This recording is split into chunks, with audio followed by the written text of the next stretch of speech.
എല്ലാ പ്രേക്ഷകർക്കും പ്രൈം ടൈമിലേക്ക് സ്വാഗതം. ഇന്നത്തെ വാർത്താ ദിനത്തിൽ പുറത്തുവന്ന പ്രധാനപ്പെട്ട വാർത്തകൾ, വാർത്താ പകലിൽ കണ്ട ചില പ്രധാന സംഭവങ്ങൾ, പതിവ് സെഗ്മെന്റുകൾ, ഇതൊക്കെ ഉൾപ്പെടുത്തിക്കൊണ്ടുള്ള 1.5 മണിക്കൂർ ദൈർഘ്യമുള്ള വാർത്താ യാത്രയ്ക്ക് ഇവിടെ തുടക്കമാവുകയാണ്. വിശദമായ റിപ്പോർട്ടുകളിലേക്ക് നമ്മൾ കടക്കുന്നു. വ്യോമസേനയുടെ രക്ഷാപ്രവർത്തനത്തിന് ചിലവായ തുക ആവശ്യപ്പെട്ട് പ്രതിരോധ മന്ത്രാലയം സംസ്ഥാന ചീഫ് സെക്രട്ടറിക്ക് എഴുതിയ കത്ത് പുറത്ത്. 2019 മുതലുള്ള പ്രളയ ദുരിതാശ്വാസ പ്രവർത്തനങ്ങൾക്ക് ചിലവായ 132.61 കോടി രൂപയാണ് കേന്ദ്രം ആവശ്യപ്പെടുന്നത്. മുണ്ടക്കൈ ചൂരൽമല ദുരിതാശ്വാസ പ്രവർത്തനവും ഇതിൽ ഉൾപ്പെടുന്നുണ്ട്. ദുരന്തങ്ങളിലും വെള്ളപ്പൊക്കത്തിലും നീട്ടിയ രക്ഷാഹസ്തത്തിന് പണം ആവശ്യപ്പെട്ട് ഒക്ടോബർ 22-നാണ് പ്രതിരോധ മന്ത്രാലയത്തിലെ ജോയിന്റ് സെക്രട്ടറി വിക്രം ഗൗർ സംസ്ഥാന ചീഫ് സെക്രട്ടറിക്ക് കത്തയച്ചത്.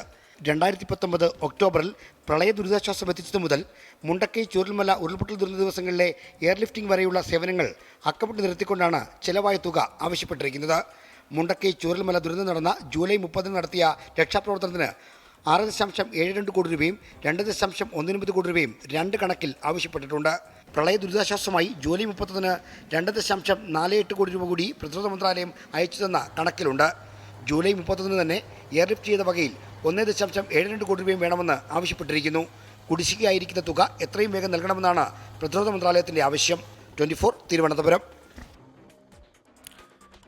കേരളം ഒരു ഉരുൾപൊട്ടൽ ദുരന്തത്തിന്റെ മുഖത്ത് നിൽക്കെ അതിന്റെ സഹായം, കേന്ദ്ര സഹായം ആവശ്യപ്പെട്ടുകൊണ്ടുള്ള നിരന്തരമായ നിവേദനങ്ങൾ, ആവശ്യങ്ങൾ മുന്നോട്ട് വെക്കുന്നതിനിടെ, കേന്ദ്ര സഹായം വൈകുന്നതിനിടെയൊക്കെ ഈ കേരളം കുടിശ്ശിക തീർത്ത് നൽകണം എന്നാവശ്യപ്പെട്ടുകൊണ്ട് കേന്ദ്രം നൽകിയ കത്ത്, അതിൻ്റെ ഉള്ളടക്കം അത് വലിയ ചർച്ചയായി മാറുന്നുണ്ട്.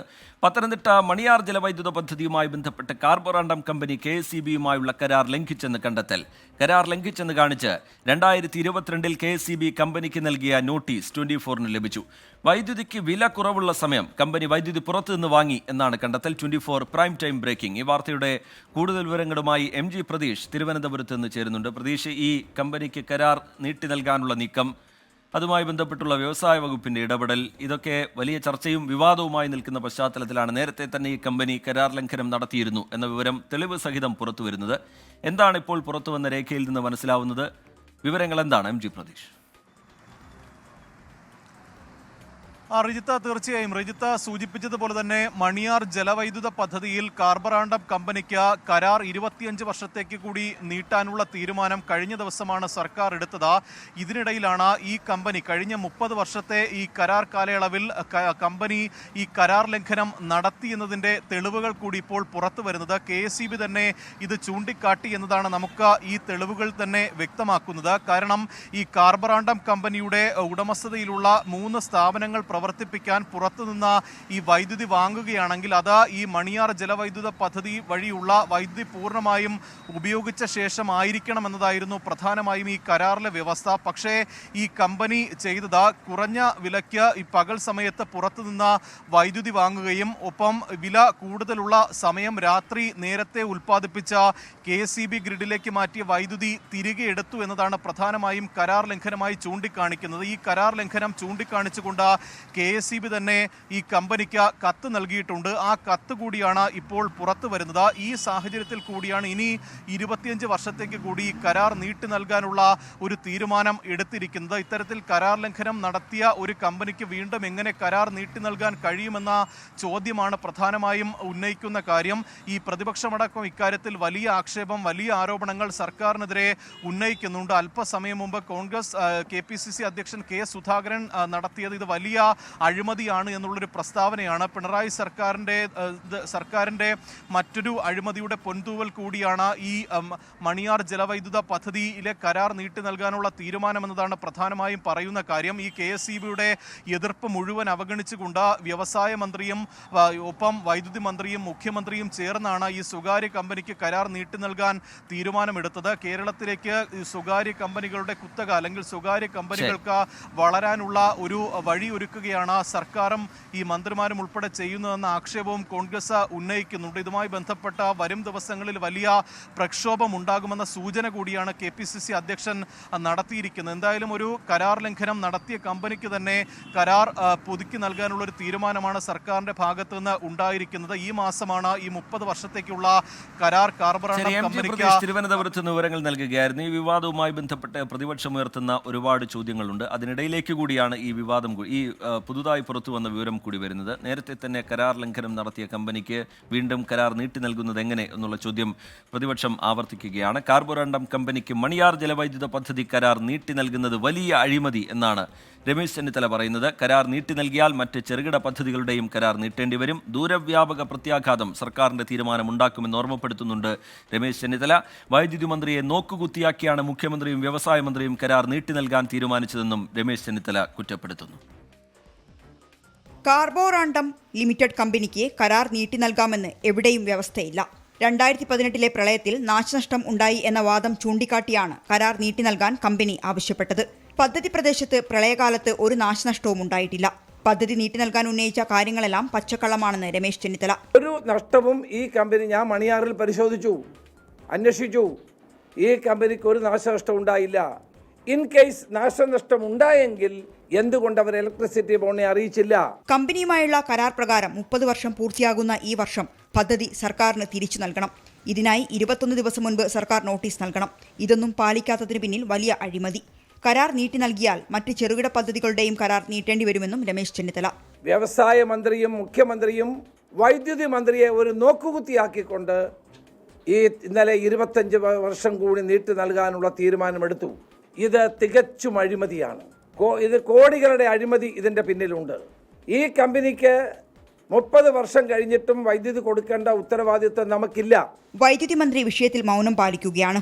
മുഖ്യമന്ത്രിയും വ്യവസായ മന്ത്രിയും പറയുന്നിടത്ത് ഒപ്പിടുന്ന വൈദ്യുതി മന്ത്രി ആ സ്ഥാനത്ത് തുടരണോ എന്നും രമേശ് ചെന്നിത്തല ചോദിച്ചു. 24 കോഴിക്കോട്.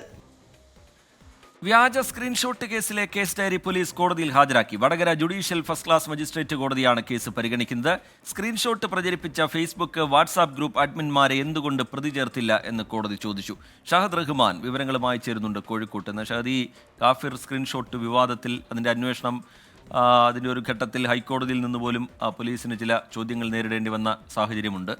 ഇപ്പോൾ ഈ വടകര കോടതിയിൽ നിന്ന് ഇതുമായി ബന്ധപ്പെട്ട് എന്താണ് സംഭവിച്ചത്? റിജിത്ത, ഈ കേസിൽ അന്വേഷണം കാര്യക്ഷമമല്ല എന്ന് ചൂണ്ടിക്കാണിച്ച ഈ കേസിലെ തന്നെ MSF നേതാവ് മുഹമ്മദ് കാസിം വടകര മജിസ്ട്രേറ്റ് കോടതിയിൽ ഒരു കേസ് ഫയൽ ചെയ്തിട്ടുണ്ടായിരുന്നു. ആ കേസുമായി ബന്ധപ്പെട്ട ഇതിന്റെ കേസ് ഡയറി കഴിഞ്ഞ ദിവസം കോടതി ആവശ്യപ്പെട്ടിരുന്നു. അങ്ങനെ ആ കേസ് ഡയറി കഴിഞ്ഞ ദിവസം കോടതിയിൽ പോലീസ് സമർപ്പിക്കുകയും ചെയ്തിട്ടുണ്ടായിരുന്നു. എന്നാൽ അതിൽ കൂടുതൽ വിശദാംശങ്ങൾ ഉണ്ടായിരുന്നില്ല. അപ്പോൾ കുറെ കൂടി വിശദാംശങ്ങൾ ഉൾക്കൊള്ളിച്ചുകൊണ്ടുള്ള ഒരു കേസ് ഡയറിയാണ് ഇന്ന് കോടതിയിൽ സമർപ്പിച്ചിട്ടുണ്ടായിരുന്നത് പോലീസ് എന്നുള്ളതാണ് നമുക്ക് കോടതിയിൽ നിന്ന് മനസ്സിലാക്കാൻ സാധിച്ചിട്ടുള്ളത്. അതിൽ പ്രധാനമായിട്ടും കോടതി ഇന്ന് ആരാഞ്ഞിട്ടുള്ള ഒരു കാര്യം എന്ന് പറയുന്നത് ഈ കേസിലെ ഏറ്റവും പ്രധാനപ്പെട്ട ഈ സ്ക്രീൻഷോട്ട് പ്രചരിപ്പിച്ച വാട്സപ്പ് ഗ്രൂപ്പുകൾ, അതുപോലെ തന്നെ സോഷ്യൽ മീഡിയ അക്കൗണ്ടുകളിലെ അഡ്മിന്മാരെ എന്തുകൊണ്ട് ഈ കേസിൽ പ്രതി ചേർക്കുന്നില്ല എന്നൊരു നിർണായകമായിട്ടുള്ള കാര്യമാണ് ചോദിച്ചിട്ടുള്ളത്. കാരണം ഇതിൽ ഈ MSF നേതാവിനെ പ്രതി ചേർക്കുന്ന ഘട്ടത്തിൽ ഈ സ്ക്രീൻഷോട്ട് പ്രചരിപ്പിച്ച വാട്സപ്പ് ഗ്രൂപ്പുകളിലെ അഡ്മിന്മാരെ എന്തുകൊണ്ട് ഇതുവരെ പ്രതി ചേർത്തില്ല എന്ന പ്രധാനപ്പെട്ട കാര്യമാണ് ചോദിച്ചിട്ടുള്ളത്. അതിൽ പ്രത്യേകിച്ച് ചില ഗ്രൂപ്പുകളെ എടുത്തു പറയുകയും ചെയ്യുന്നുണ്ട് എന്നുള്ളതാണ് ഏറ്റവും പ്രധാനപ്പെട്ടിട്ടുള്ള കാര്യം. ഒന്ന്, അമ്പാടിമുക്ക് സഖാക്കൾ ഫേസ്ബുക്ക് ഗ്രൂപ്പിന്റെ അഡ്മിൻ മനീഷ്, അതുപോലെ തന്നെ റെഡ് ബറ്റാലിയൻ വാട്സപ്പ് ഗ്രൂപ്പിൽ പോസ്റ്റ് ചെയ്ത അമൽറാം, മറ്റൊന്ന് റെഡ് എൻകൗണ്ടർ ഗ്രൂപ്പിൽ പോസ്റ്റ് ചെയ്തിട്ടുള്ള റിബേഷ്, അതുപോലെ തന്നെ പോരാളി ഷാജി ഫേസ്ബുക്ക് പേജിന്റെ അഡ്മിൻ വഹാബ് എന്നിവരെ എന്തുകൊണ്ടാണ് ഈ കേസിൽ പ്രതി ചേർക്കാത്തത് എന്നൊരു ചോദ്യമാണ് ഇന്ന് കോടതിയിൽ നിന്ന് ഉയർന്നിട്ടുണ്ടായിരുന്നത്. Vadakara judicial first class magistrate കോടതിയിലാണ് ഈ കേസ് ഇന്ന് പരിഗണിച്ചിട്ടുണ്ടായിരുന്നത്. കോടതിയുടെ ഭാഗത്തു നിന്നാണ് ഇന്ന് ഇത്തരത്തിലൊരു ചോദ്യം വന്നിട്ടുണ്ടായിരുന്നത്. എന്തായാലും ഈ കേസിൽ കൂടുതൽ കാര്യങ്ങൾ അടുത്ത ദിവസം പോലീസ് കോടതിയിൽ സമർപ്പിക്കും. ശരി, ഷഹദ് റഹ്മാൻ കോഴിക്കോട്ട് നിന്ന് വിവരങ്ങൾ പങ്കുവയ്ക്കുകയായിരുന്നു. മരണത്തിലും ഒരുമിച്ച് അവർ 4 പേർ.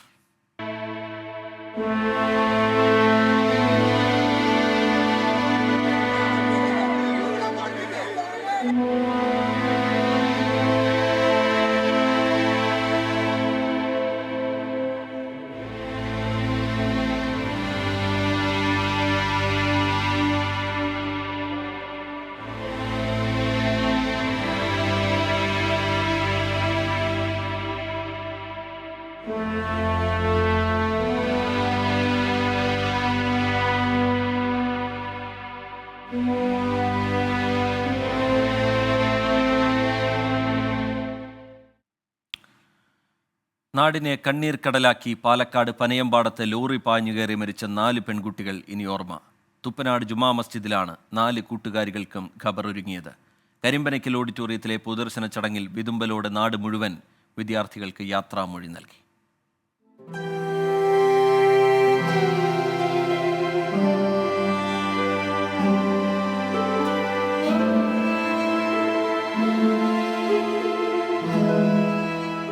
പെയ്തു തോരാത്ത സങ്കടപ്പെരുമഴയിൽ നാടൊന്നാകെ അവർ 4 പേർക്കും അന്ത്യയാത്രാമൊഴി ചൊല്ലി. കുഞ്ഞുനാൾ മുതലുള്ള കൂട്ടുകാർ അവസാന യാത്രയിലും ഒന്നിച്ചു. തുപ്പനാട് ജുമാ മസ്ജിദിൽ ഒരേ നിരയിൽ ഒരുങ്ങിയ ഖബർ നാടിനാകെ വിങ്ങലായി.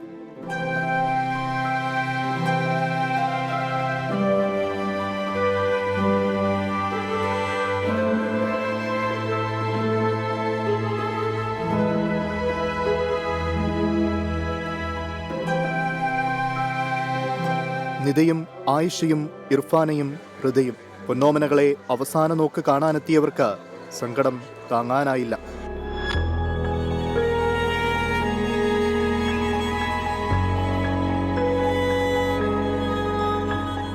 അലമുറയിട്ട് കരഞ്ഞ ഉറ്റവർ, ഇന്നലെ വരെ ചേർന്നു നടന്ന സഹപാഠികൾ, അധ്യാപകർ, അവസാനമായി കാണാനെത്തിയവർ ഉള്ളുലഞ്ഞു മടങ്ങി.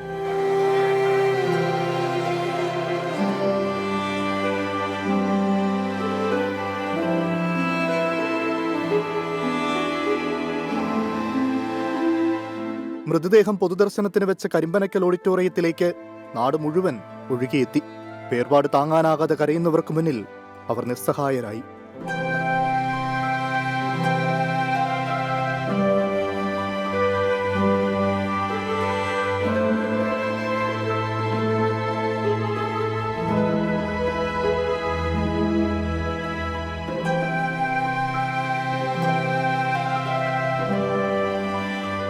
ഇന്നലെ പരീക്ഷ എഴുതി മടങ്ങിയ കൂട്ടുകാരാണ്. ഇന്നും അതുപോലെ സ്കൂളിൽ എത്തേണ്ടതായിരുന്നു. എന്നാൽ എല്ലാം തെറ്റിച്ച അപകടം ജീവിത സന്തോഷത്തിന്റെ നിറം കെടുത്തി. വിട. കരിമ്പയിൽ നിന്ന് ടീം 24. 4 വിദ്യാർത്ഥികളുടെ ജീവനെടുത്ത അപകടത്തിന് പിന്നാലെ സുരക്ഷാ നടപടികളുമായി അധികൃതർ. പനയമ്പാടം റോഡിൽ വാഹനവേഗം നിയന്ത്രിക്കാൻ പോലീസ് പരിശോധന തുടങ്ങി. അശാസ്ത്രീയ റോഡ് നിർമ്മാണത്തിനെതിരെ നാട്ടുകാർ പ്രതിഷേധമുയർത്തിയ സാഹചര്യത്തിൽ മന്ത്രി കെ കൃഷ്ണൻകുട്ടിയുടെ അധ്യക്ഷതയിൽ ചേർന്ന യോഗത്തിലാണ് തീരുമാനം. അപകടത്തിന് കാരണമായ 2 ലോറികളുടെയും ഡ്രൈവർമാർ റിമാൻഡിലാണ്. അശാസ്ത്രീയ റോഡ് നിർമ്മാണത്തിനെതിരെ വലിയ പ്രതിഷേധമാണ് ഇന്നലെ ഉണ്ടായത്.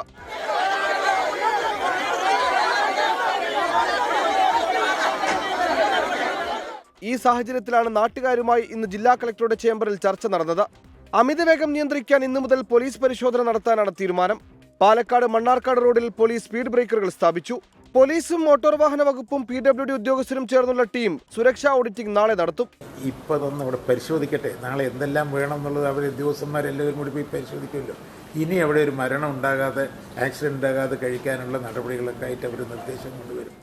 റോഡ് പരിപാലിക്കുന്നതിൽ ദേശീയപാത അതോറിറ്റിക്ക് വീഴ്ച സംഭവിച്ചെന്ന് MLA കെ ശാന്തകുമാരി. റോഡിൽ ഗ്രിപ്പ് വയ്ക്കാൻ ദേശീയപാത അതോറിറ്റിക്ക് നിർദ്ദേശം നൽകി. നാഷണൽ ഹൈവേ അതോറിറ്റിയോട് അടിയന്തരമായിട്ട് അവിടെ മില്ല് ചെയ്യാൻ വേണ്ടിയിട്ട്, റോഡ് സ്മൂത്തനിങ് കുറയ്ക്കാനായിട്ട്, ഫ്രിക്ഷൻ കൂട്ടാൻ വേണ്ടിയിട്ടുള്ള നടപടി പറഞ്ഞിട്ടുണ്ട്. അത് അവരിപ്പോൾ തന്നെ ഇതിനാവശ്യമായിട്ടുള്ള മെഷീൻ ഇവിടെ സ്ഥലത്തില്ല, അത് എത്തിക്കാൻ വേണ്ടിയിട്ടുള്ള ഫോൺ സന്ദേശങ്ങളൊക്കെ കൊടുത്തുകൊണ്ടിരിക്കുകയാണ്. അപ്പോൾ അത് വന്നാൽ തന്നെ നമുക്ക് ഏകദേശം അതിൻ്റെ ഒരു സ്പീഡ് ഒന്ന് ബ്രേക്ക് ചെയ്യാൻ വേണ്ടി കഴിയുന്നതാണ്. അപകടത്തിന് കാരണമായ 2 ലോറികളുടെയും ഡ്രൈവർമാരെ 14 ദിവസത്തേക്ക് റിമാൻഡ് ചെയ്തു. കാസർഗോഡ് സ്വദേശി മഹേന്ദ്ര പ്രസാദ്, മലപ്പുറം സ്വദേശി പ്രജിൻ ജോൺ എന്നിവരെയാണ് റിമാൻഡ് ചെയ്തത്. 24 പാലക്കാട്. 4 വിദ്യാർത്ഥിനികളുടെ വേർപാടിൽ വിറങ്ങലിച്ചിരിക്കുകയാണ് കരിമ്പ ഹയർ സെക്കൻഡറി സ്കൂൾ. പ്രിയപ്പെട്ട കുട്ടികളുടെ വിയോഗം താങ്ങാനാവുന്നില്ല അധ്യാപകർക്കും സഹപാഠികൾക്കും.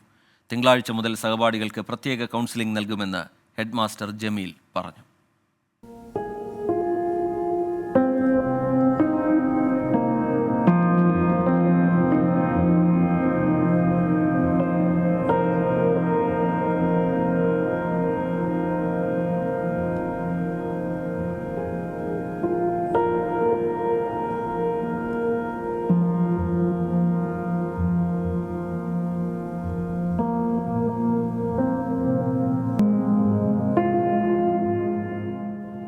ഡിസംബർ 21-ന് സുവർണ ജൂബിലി ആഘോഷവും ഓഡിറ്റോറിയത്തിന്റെ ഉദ്ഘാടനവും നടക്കേണ്ടതാണ്. അന്ന് ഈ വേദിയിൽ ഒരു ഒപ്പന അരങ്ങേറും. അതിലെ മണവാട്ടിയായി ആയിഷ, 2 തോഴിമാർ. അവരിന്ന് തുപ്പനാട് ജുമാ മസ്ജിദിന്റെ ഖബർസ്ഥാനിൽ ഉറങ്ങുകയാണ്. ഹിന്ദി പരീക്ഷയ്ക്ക് കാണാം മാഷെ എന്നും പറഞ്ഞ് പിരിഞ്ഞ കുട്ടികളാണ്. സദാനന്ദൻ മാഷിന് ഒന്നും ഉൾക്കൊള്ളാനായിട്ടില്ല. ഇന്നലെ എക്സാം എഴുതി പോകുന്ന സമയത്ത് എന്നെ കണ്ട് നാളെ നേരത്തെ വരാം സാർ എന്ന് പറഞ്ഞ് ഇറങ്ങിയതാണ്. ഞാനും ഒരുമിച്ചാണ് ഇറങ്ങിയത്. ഞാൻ സ്കൂട്ടറിൽ ഇങ്ങോട്ട് പോയി, അവരങ്ങ് നടന്നു വരികയും ചെയ്തു. ഞാൻ കല്ലടിക്കോട്, എൻ്റെ വീട് കല്ലടിക്കോടാണ്. കല്ലടിക്കോട് ഞാൻ ഹൈവേയിൽ നിന്ന് തിരിയുന്നുണ്ടായിരുന്നു. അപ്പോഴേക്കും എനിക്ക് ഫോൺ വന്നു. പക്ഷേ എനിക്കറിയില്ലായിരുന്നു ഇങ്ങനെ ഒരു അപകടം ഉണ്ടായിട്ടുണ്ടെന്ന് പറഞ്ഞ് ഞാൻ ഉടനെ തന്നെ അവിടെ തിരിച്ച് സ്റ്റോപ്പിലേക്ക് എത്തി. ഉടനെ തന്നെ തച്ചമ്പാറ ഹോസ്പിറ്റലിൽ എത്തണമെന്ന് പറഞ്ഞു. ഞാനും എൻ്റെ സഹപ്രവർത്തകനായ ഭാസ്കരൻ മാഷ് ഉടനെ തച്ചമ്പാറ ഹോസ്പിറ്റലിലെത്തി. കണ്ട കാഴ്ച ഭയാനകമായിരുന്നു. ഒരിക്കലും ഇങ്ങനെ ഒരു പ്രയാസം നേരിടേണ്ടി വന്നിട്ടില്ല ഇതുവരെ ജീവിതത്തിൽ. ആശുപത്രിയിൽ ഹൃദയുടെയും ഫിദയുടെയും ഇർഫാനയുടെയും ആയിഷയുടെയും മൃതദേഹം തിരിച്ചറിയാൻ ആദ്യമെത്തിയ കൂട്ടത്തിൽ ഭാസ്കരൻ മാഷും ഉണ്ടായിരുന്നു. സങ്കടം പിടിച്ചു നിർത്താൻ കഴിയുന്നില്ല.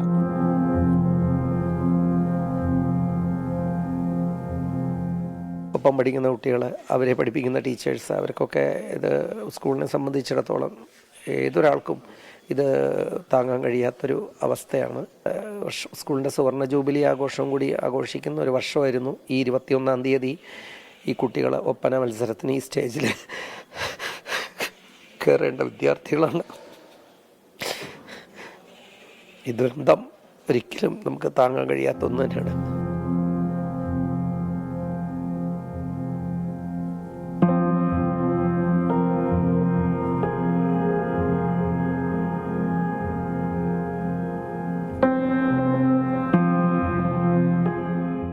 നടുക്കം വിട്ടുമാറിയിട്ടില്ല കൂട്ടുകാർക്കൊന്നും. പ്രത്യേക കൗൺസിലിംഗ് നൽകാനാണ് സ്കൂൾ തീരുമാനം.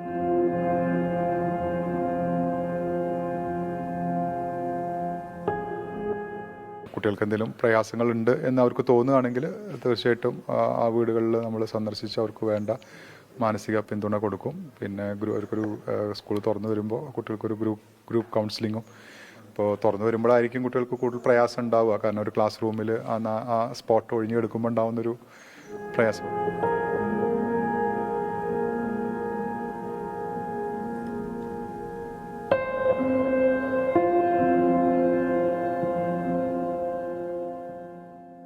ഈ ക്ലാസ്സിലിരുന്നാണ് ഒരുമിച്ച് പഠിച്ചിരുന്നത്. ഇനി അവരില്ല എന്ന ശൂന്യത മറികടക്കാൻ കൂട്ടുകാർക്ക് കഴിയട്ടെ. നല്ല ഓർമ്മകൾ പാഞ്ഞെത്തിയ ദുസ്വപ്നത്തെ മറികടക്കട്ടെ. വിപിൻ സി വിജയൻ, 24 പാലക്കാട്. മദ്യലഹരിയിൽ മകൻ അച്ഛനെ കുത്തിക്കൊന്നു എന്നുള്ള വാർത്തയാണ്. ഹരിപ്പാട് ചോപ്പാട് സ്വദേശി സോമൻ പിള്ളയാണ് കൊല്ലപ്പെട്ടിരിക്കുന്നത്. മകൻ അരുൺ എസ് നായരെ കരിയിലക്കുളങ്ങര പോലീസ് അറസ്റ്റ് ചെയ്തിട്ടുണ്ട്. അതിൻ്റെ വിശദാംശങ്ങളിലേക്ക് നമുക്ക് പിന്നീട് വരാം. മറ്റൊരു റിപ്പോർട്ടിലേക്ക് നമ്മൾ കടക്കുകയാണ്. പുഷ്പ 2 പ്രദർശനത്തിനിടെ തിക്കിലും തിരക്കിലും പെട്ട് യുവതി മരിച്ച കേസിൽ അറസ്റ്റിലായ നടൻ അല്ലു അർജുന് ഇടക്കാല ജാമ്യം. തെലങ്കാന നമ്പള്ളി മജിസ്ട്രേറ്റ് കോടതി 14 ദിവസത്തേക്ക് റിമാൻഡ് ചെയ്തതിന് പിന്നാലെയാണ് ഹൈക്കോടതിയുടെ ജാമ്യം. മനഃപൂർവ്വമല്ലാത്ത നരഹത്യ എന്ന കുറ്റം നിലനിൽക്കുമോ എന്ന് കോടതി സംശയം പ്രകടിപ്പിച്ചു. പരാതി പിൻവലിക്കാൻ തയ്യാറെന്ന് മരിച്ച യുവതിയുടെ ഭർത്താവ് അറിയിച്ചു.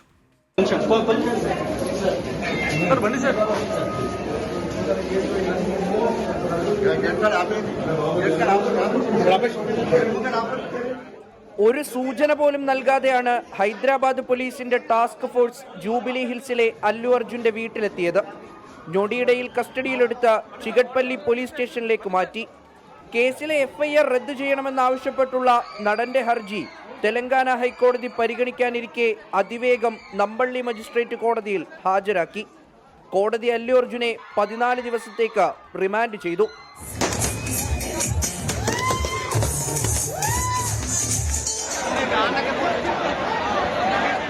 രൂക്ഷമായ വാദപ്രതിവാദമാണ് തെലങ്കാന ഹൈക്കോടതിയിൽ ഉണ്ടായത്. മനഃപൂർവ്വമല്ല അപകടമുണ്ടായതെന്ന് നടന്റെ അഭിഭാഷകർ വാദിച്ചപ്പോൾ അല്ലു അർജുൻ എത്തിയതാണ് തിക്കിനും തിരക്കിനും കാരണമായതെന്ന് പബ്ലിക് പ്രോസിക്യൂട്ടർ തിരിച്ചടിച്ചു. അല്ലു അർജുന് വ്യക്തി സ്വാതന്ത്ര്യമുണ്ട്. നടനായതുകൊണ്ട് ആ സ്വാതന്ത്ര്യം ഇല്ലാതാകുന്നില്ലെന്നും ഹൈക്കോടതി നിരീക്ഷിച്ചു. അല്ലു അർജുന്റെ അറസ്റ്റിൽ BRSഉം BJPയും തെലങ്കാന സർക്കാരിനെതിരെ രംഗത്തെത്തി. നിയമം നിയമത്തിന്റെ വഴിക്ക് പോകുമെന്നാണ് മുഖ്യമന്ത്രി രേവന്ത് റെഡ്ഡിയുടെ മറുപടി. 35-കാരിയായ രേവതിയാണ് ഡിസംബർ 4-ന് സന്ധ്യ തിയേറ്ററിലുണ്ടായ തിക്കിലും തിരക്കിലും പെട്ട് മരിച്ചത്. 24 ചെന്നൈ. വീട്ടിൽ കയറി പോലീസിന്റെ അറസ്റ്റ്. ഒടുവിൽ കോടതിയിൽ നിന്ന് ജയിച്ചു വരുന്ന നായകൻ. ഏതാണ്ട് സിനിമാ സ്റ്റൈലിൽ തന്നെയായിരുന്നു അല്ലു അർജുന്റെ അറസ്റ്റും തുടർന്നുള്ള ജാമ്യവും. ജയിലിലേക്ക് പോകാനായി പോലീസ് വാഹനത്തിലേക്ക് കാലെടുത്ത് വെക്കുന്നതിനിടയിലായിരുന്നു ജാമ്യ ഉത്തരവ് ലഭിച്ചത്.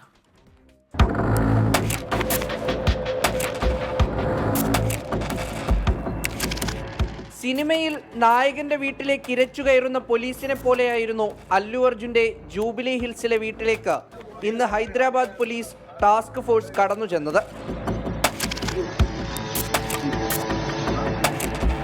വീട്ടിലുണ്ടായിരുന്ന വേഷത്തിൽ അറസ്റ്റ് ചെയ്ത് ചിക്കടപ്പള്ളി പോലീസ് സ്റ്റേഷനിലേക്ക് മാറ്റി. പോലീസ് സംഘം പെട്ടെന്ന് കരുക്കൾ നീക്കി. അതിവേഗം വൈദ്യപരിശോധന. പിന്നാലെ നാമ്പള്ളി കോടതിയിൽ ഹാജരാക്കി. അല്ലു അർജുനെ റിമാൻഡും ചെയ്തു. ഇന്റർവെല്ലായപ്പോൾ വിജയം പോലീസിനൊപ്പം.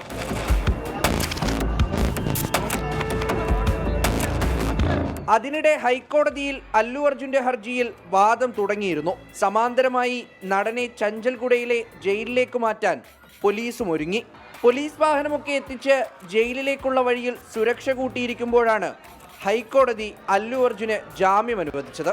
അങ്ങനെ ക്ലൈമാക്സിൽ പോലീസ് തോറ്റു. ഈ ട്വിസ്റ്റ് നേരത്തെ പ്രതീക്ഷിച്ചതാണ്. ഉച്ച മുതലുള്ള പോലീസ് നടപടികൾ അല്പം അധികമായി പോയോ എന്ന് വരും ദിവസങ്ങളിൽ റിവ്യൂ ചെയ്യപ്പെടും. മുഹമ്മദ് റഹീസ്, 24, ചെന്നൈ. റിലീസിന്റെ ദിവസം തിയേറ്ററിലേക്ക് അല്ലു അർജുൻ എത്തുന്ന കാര്യം അല്ലു അർജുൻ അറിയിച്ചില്ല. തിയേറ്റർ ഉടമകളെയോ പോലീസിനെയോ ഒന്നും അറിയിച്ചില്ല എന്നുള്ളതാണ് പോലീസിന്റെ വാദം. പക്ഷേ അത് പൂർണ്ണമായി തള്ളുന്നുണ്ട് അല്ലു അർജുൻ. എന്തായാലും അറസ്റ്റ്, അതിനുശേഷമുള്ള ജാമ്യം, അത് വലിയ ചർച്ചയായി ഇപ്പോൾ മാറുന്നുണ്ട്. തുടർന്ന് എങ്ങനെയാണ് ആ വാർത്തയിൽ ഡെവലപ്മെൻറ്റ് ഉണ്ടാവുന്നത് എന്നുള്ള കാര്യം നമുക്ക് വരും ദിവസങ്ങളിൽ പരിശോധിക്കുകയും ചെയ്യാം. ഇനി വാർത്തകൾ സംഭവിക്കുന്ന സ്ഥലത്ത് നിന്ന് ഞങ്ങളുടെ പ്രതിനിധികൾ തത്സമയം ചേരുകയാണ്. നോക്കാം സ്പോട്ട് ലൈവ്.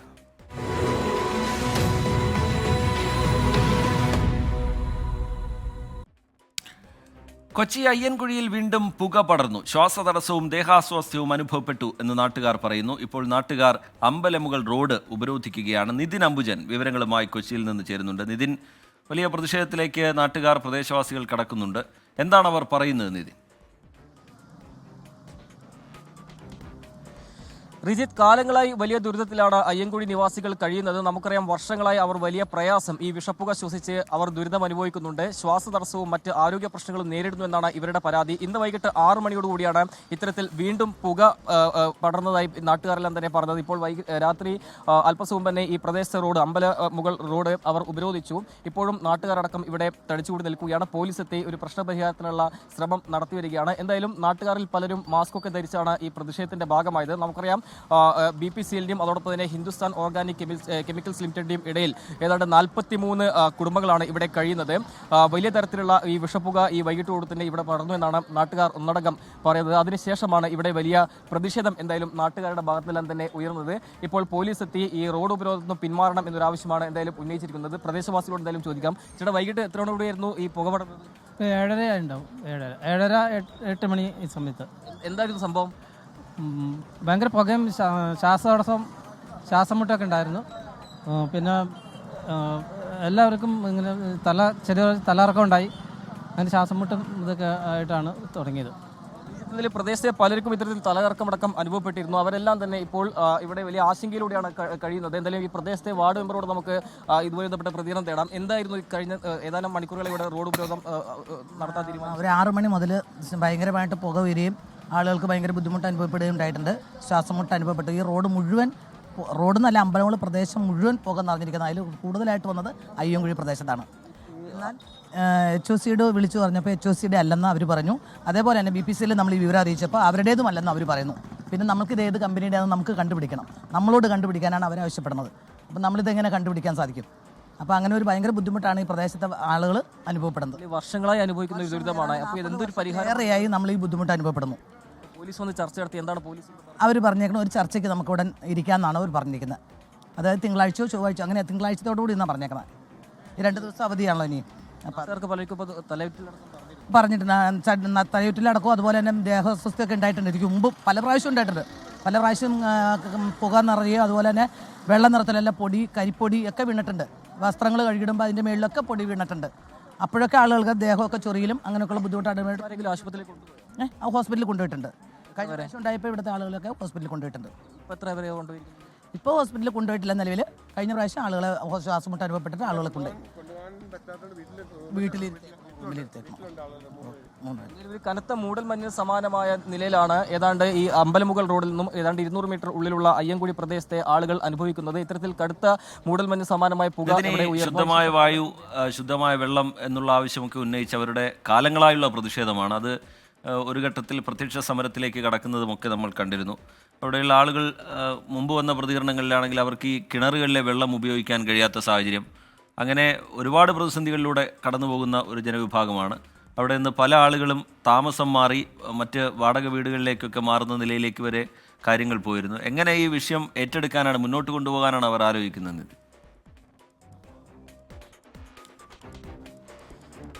റിജിത്ത്, പലതവണ ഇതുമായി ബന്ധപ്പെട്ട ചർച്ചകൾ നടത്തിയെങ്കിലും ഒരു പ്രശ്നപരിഹാരം ഇതുവരെ, ശാശ്വതമായ പരിഹാരം എന്തായാലും ഇതുവരെ ഇവർക്ക് ഉണ്ടായിട്ടില്ല. ഞാൻ നേരത്തെ സൂചിപ്പിച്ച പോലെ തന്നെ 43 കുടുംബങ്ങളാണ് ഈ ഹിന്ദുസ്ഥാൻ ഓർഗാനിക് കെമിക്കൽസിന്റെയും അതോടൊപ്പം തന്നെ BPCLന്റെയും ഇടയിൽ ഈ ഒരു മതിൽക്കെട്ടിൽ ഇടയിൽ താമസിക്കുന്നത്. അതുകൊണ്ട് തന്നെ ഒരു വിഷപ്പുക ശ്വസിച്ച് ഏതാണ്ട് 40 വർഷത്തോളം അവർ കഴിയുന്നു എന്നാണ് ഇവരടക്കം പറയുന്നത്. അതുകൊണ്ട് ഏത് നിലയിലുള്ളൊരു ചർച്ചയിലൂടെ ഈ പരിഹാരം കണ്ടെത്താൻ കഴിയുമെന്ന ചോദ്യമാണ് നാട്ടുകാർ ഉന്നയിക്കുന്നത്. നിലവിലിപ്പോൾ റോഡ് ഉപരോധം താൽക്കാലികമായി അവസാനിപ്പിച്ചിട്ടുണ്ട്. പക്ഷേ നാട്ടുകാരടക്കം ഇവിടെ കൂടി നിൽക്കുകയാണ്. മാസ്കൊക്കെ ധരിച്ചാണ് ഈ ഒരു പ്രതിഷേധത്തിന്റെ ഭാഗമാകുന്നത്. പോലീസ് എത്തി ഇവിടുത്തെ ഇപ്പോൾ ഈ റോഡ് ഉപരോധം പിന്മാറണമെന്ന് എന്തായാലും ആവശ്യപ്പെട്ടിട്ടുണ്ട്.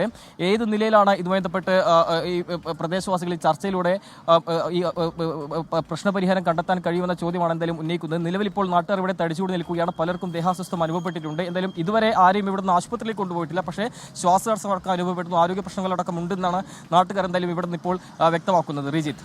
ശരി, നിതിൻ അംബുജൻ സംഭവ സ്ഥലത്ത് നിന്ന് അയ്യൻകുഴിയിൽ നിന്ന് വിവരങ്ങൾ പങ്കുവെക്കുകയായിരുന്നു. അയ്യൻകുഴിയിൽ വീണ്ടും പുക പടർന്നതോടുകൂടി വലിയ ശ്വാസതടസ്സവും ദേഹാസ്വാസ്ഥ്യവും അനുഭവപ്പെട്ടു എന്നാണ് നാട്ടുകാർ പറയുന്നത്. ഏറെ നാളായി അവർ ഉയർത്തുന്നൊരു പ്രശ്നമാണ്. അതിൽ പക്ഷേ പലതരത്തിലുള്ള ചർച്ചകൾ നടന്നെങ്കിലും ഒരു പരിഹാരമില്ലാതെ അത് തുടരുകയാണ്. പ്രതിഷേധം കടുപ്പിക്കാനാണ് പ്രദേശവാസികളുടെ തീരുമാനം. നിതിൻ അംബുജൻ അതിൻ്റെ വിശദാംശങ്ങൾ പങ്കുവെക്കുകയായിരുന്നു. നേരത്തെ ഞാൻ സൂചിപ്പിച്ച വാർത്തയുടെ ആലപ്പുഴ ഹരിപ്പാട് എന്നുള്ള വാർത്തയുടെ വിശദാംശങ്ങളിലേക്കാണ് ഇനി നമ്മൾ കടക്കുന്നത്. ആലപ്പുഴയിൽ മദ്യലഹരിയിൽ മകൻ പിതാവിനെ കുത്തിക്കൊലപ്പെടുത്തി. ഹരിപ്പാട് ചോപ്പാട് സ്വദേശി സോമൻ പിള്ളയാണ് കൊല്ലപ്പെട്ടത്. മനീഷ് മഹിബാൽ വിവരങ്ങളുമായി ആലപ്പുഴയിൽ നിന്ന് ചേരുന്നുണ്ട്. മനീഷ്, എന്താണ് സംഭവിച്ചത്? പോലീസ് പറയുന്നത് എന്താണ്? വിവരങ്ങൾ മനീഷ്.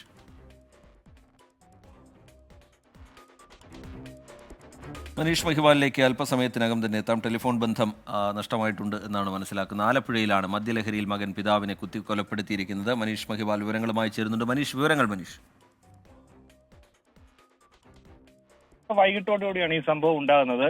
അതായത് ഈ മകനും അച്ഛനും കൂടി സ്ഥിരമായി മദ്യപിക്കുകയുണ്ടായിരുന്നു നാട്ടുകാർ പറയുന്നുണ്ട്. അങ്ങനെ ഇന്ന് വൈകിട്ട് മദ്യപിച്ചെത്തിയ ഈ അരുണും സോമൻ പിള്ളയും തമ്മിൽ വാക്കുതർക്കം ഉണ്ടായി എന്നാണ് അറിയുന്നത്. പിന്നീട് തുടർന്ന് ഇരുവരും വീടിന് പുറത്തേക്ക് പോയി. കുറേയേറെ സമയം കഴിഞ്ഞ് അരുൺ വീട്ടിലെത്തി ഭാര്യയോടായി അച്ഛൻ പുറത്ത് വീണ് കിടക്കുന്നതായിട്ടാണ് ആദ്യം പറഞ്ഞത്. തുടർന്ന് ഇരുവരും ചേർന്ന് ഉടൻ തന്നെ ഈ ഭാര്യയും അരുണും ചേർന്ന് മകൻ അരുണും ചേർന്ന് ഉടൻ തന്നെ പിതാവായിട്ടുള്ള സോമൻ പിള്ളയെ ആംബുലൻസിൽ ഹരിപ്പാട് താലൂക്ക് ആശുപത്രിയിൽ എത്തിച്ചു. വീണ് പരിക്കേറ്റതായിട്ടാണ് ആശുപത്രിയിൽ പറഞ്ഞത്. പക്ഷേ ആശുപത്രിയിൽ എത്തിച്ചപ്പോഴേക്കും ഈ സോമൻ പിള്ള മരണപ്പെട്ടിരുന്നു. തുടർന്ന് അരുണിനെയും ഭാര്യയെയും അമ്മ പ്രസന്നകുമാരിയും പോലീസ് മൊഴിയെടുക്കാനും വിളിപ്പിച്ചു. പക്ഷേ ഈ അരുണിന്റെ മൊഴിയിലെ ചില വൈരുദ്ധ്യങ്ങൾ ശ്രദ്ധയിൽപ്പെട്ടതോടെയാണ് പോലീസ് വിശദമായി ചോദ്യം ചെയ്യൽ നടത്തി. തുടർന്നാണ് സോമൻ പിള്ളയെ ഇയാൾ പുറത്ത് കത്തി കൊണ്ട് കുത്തി പരിക്കേൽപ്പിച്ചതായി സമ്മതിച്ചത്. ഇരുവരും വൈകിട്ട് സ്ഥിരമായി മദ്യപിച്ച് വഴക്കുണ്ടാക്കാറുള്ളത് കൊണ്ട് തന്നെ വീട്ടുകാരോ നാട്ടുകാരോ ഒന്നും സാധാരണ ഇങ്ങനെ സംശയിച്ചിരുന്നില്ല. ഇത് ആസൂത്രിതമായി കൊല നടത്തിയതാണെന്ന് മനസ്സിലാക്കിയിരുന്നില്ല. മൃതദേഹം നിലവിൽ വണ്ടാനം മെഡിക്കൽ കോളേജ് ആശുപത്രിയിൽ പോസ്റ്റ്മോർട്ടത്തിന് ശേഷം ബന്ധുക്കൾക്ക് നാളെ വിട്ടു നൽകും. ശ്രീജിത്ത്. മനീഷ് മഹിബാൽ ആലപ്പുഴയിൽ നിന്ന് വിവരങ്ങൾ നൽകുകയായിരുന്നു. വളരെ നടുക്കമുണ്ടാക്കുന്നൊരു വാർത്തയാണ്. മദ്യലഹരിയിൽ മകൻ പിതാവിനെ കുത്തിക്കൊലപ്പെടുത്തിയിരിക്കുന്നു. കോട്ടയത്ത് CBI ഉദ്യോഗസ്ഥൻ ചമഞ്ഞ് തട്ടിപ്പ് നടത്തിയ പ്രതി അന്തർ സംസ്ഥാന കുറ്റവാളിയെന്ന് പോലീസ്. തൃശൂർ സ്വദേശി സലീഷ് കുമാറാണ് അറസ്റ്റിലായിരിക്കുന്നത്. ടോബി ജോൺസൺ കോട്ടയത്ത് നിന്ന് വിവരങ്ങളുമായി ചേരുന്നുണ്ട്. ടോബി, എന്താണ് ഇതുമായി ബന്ധപ്പെട്ട് ലഭ്യമായിരിക്കുന്ന വിവരം? പല തരത്തിലുള്ള തട്ടിപ്പാണ്. അതിൻ്റെ ഈ CBI ഉദ്യോഗസ്ഥൻ ചമഞ്ഞൊക്കെ തട്ടിപ്പ് നടത്തുക, എന്താണ് ഈ കേസ്? പ്രതിയിലേക്ക് അന്വേഷണ സംഘം എത്തിയത് എങ്ങനെയാണ് ടോബി?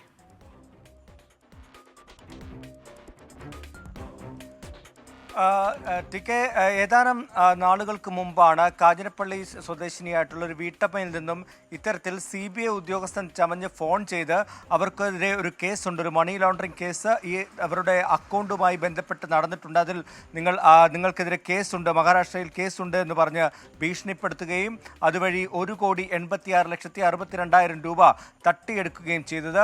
ഇതുമായി ബന്ധപ്പെട്ട് വിശദമായിട്ടുള്ളൊരു അന്വേഷണം കോട്ടയം പോലീസ്, കാഞ്ഞിരപ്പള്ളി പോലീസ് നടത്തി.